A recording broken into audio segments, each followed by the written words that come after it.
যদি কারো মোবাইলে এই অনলাইন ক্যাসিনোর কোনো অ্যাপস পাওয়া যায় সেটাই তাকে শাস্তি দেওয়ার জন্য যথেষ্ট। 2 বছরের কারাদণ্ড এবং 1 কোটি টাকা আর্থিক জরিমানা অথবা উভয় দণ্ডে দণ্ডিত হবে। যারা খেলবেন এই অনলাইন ক্যাসিনোতে, যারা মনে করবেন যে এটা লটারির মতো টাকা উৎপাদনের একটা ভালো জায়গা, টাকা পাওয়ার জায়গা, তারা যেন দুবার ধর্মের কথা যদি বলি, দেশের আইনের কথা যদি বলি, কোথাও যেটাকে অ্যালাউ করে না সেই কাজটা করে আমরা এরকম দণ্ডে দণ্ডিত হতে যাব না।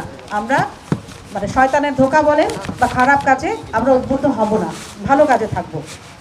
এই জন্য আমার অনুরোধ, আপনার সন্তান সহ আত্মীয় স্বজন যাতে অনলাইন জুয়ায় সম্পৃক্ত না হয় সেই ব্যাপারে নিজেরা সতর্ক থাকবেন, সচেতন থাকবেন, পাশাপাশি আত্মীয় স্বজন এবং সন্তানদেরকে সতর্ক করবেন। মোবাইলে এই জুয়ার অ্যাপস রাখাও অপরাধ।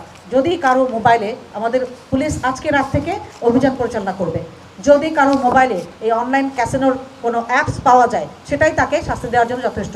পুলিশ তাকে অ্যারেস্ট করবে, কোর্টে সোপর্দ করবে এবং তারপরে তার যে পানিশমেন্ট, এই যে বললাম 2 বছরের কারাদণ্ড এবং 1 কোটি টাকা আর্থিক জরিমানা অথবা উভয় দণ্ডে দণ্ডিত হবে।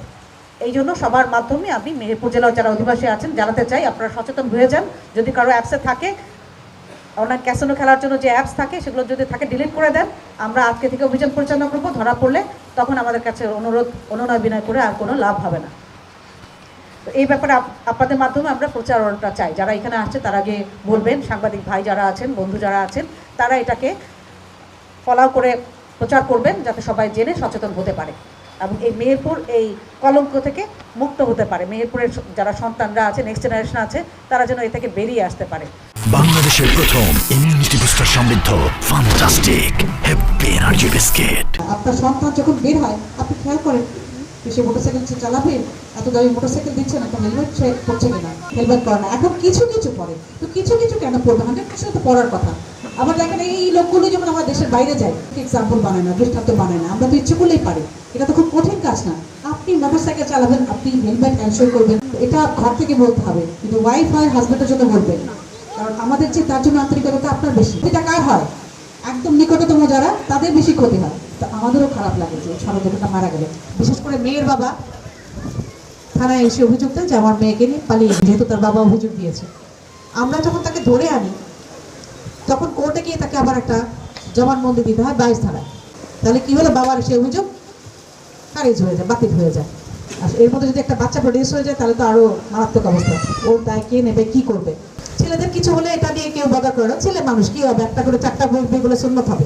তার মধ্যে এই বুদ্ধিদীপ্ত আচরণ আছে কিনা, সে একটা এজেন্ট আছে, যারা গডফাদার আছে, তাদের লালসার বা প্রতারণার তার শিকার হচ্ছে। লেখাপড়া করতে পারে নাই, তারপরে এদের লালসার শিকার হয়ে বখাটে কারা হচ্ছে, যাদের ওই যে ব্রোকেন ফ্যামিলি, বাবা মা। আমাদেরও ব্যর্থতা আছে, আমরা তাদেরকে সঠিকভাবে গাইড করতে পারছি না। ওর শিক্ষার কোনো পথ আছে কিনা, ভালো কথা বলার, একটু স্নেহ ভরে ডাক দেওয়ার কেউ আছে, যাদের গার্জিয়ান শূন্য শয়তানি বুদ্ধি, যে আমরা একজন ইমপ্রিজিং করছি, একজন বড় বড় খারাপ কাজ করতে পারবো। তো দুষ্ট লোকেরা, দুষ্ট ছেলে মেয়েরা খারাপ হওয়া থেকে ভালো পথে আসতেও পারে। এগুলো আমরা একটু চেষ্টা করব। থানায় অ্যাপ্রুভ করবে, সে থানার ব্যবস্থা নেবে।